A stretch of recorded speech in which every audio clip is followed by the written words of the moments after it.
In 2011, I had a drug-induced seizure and I was placed on life support for 7 days. When I woke from my coma, I saw my mom and my sister's faces again, and this was the starting point of a different life. It was not an ending, it was a redirection to a new beginning, and that was how I started my recovery journey.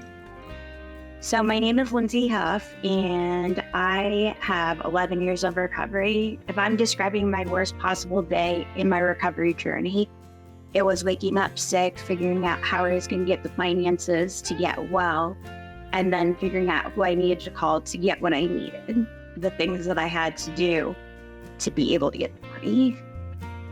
I really think back, and the questions around what was I doing come to mind. I was completely lost. There was absolutely nothing driving me forward in a positive or purposeful way. Through services of IOP, therapy, care coordination, medication-assisted treatment, I was able to start leaning into what it meant to be a healthy person. And with that, I discovered the 12-step programs and the recovery community, also not associated with 12 steps.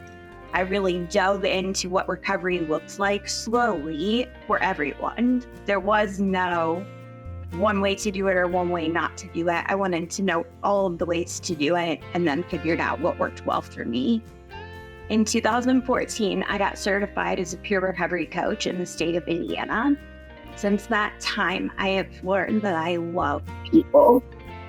And this led the way to finding a purpose in this life, using my struggle to best support the next person who has a similar struggle, not the same struggle, because everybody has a story. Every struggle that I went through helps me to best support the next person going through a struggle today. This is what a purpose-driven life is.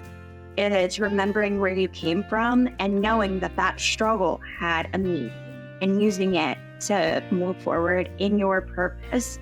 And today, my purpose is to help others.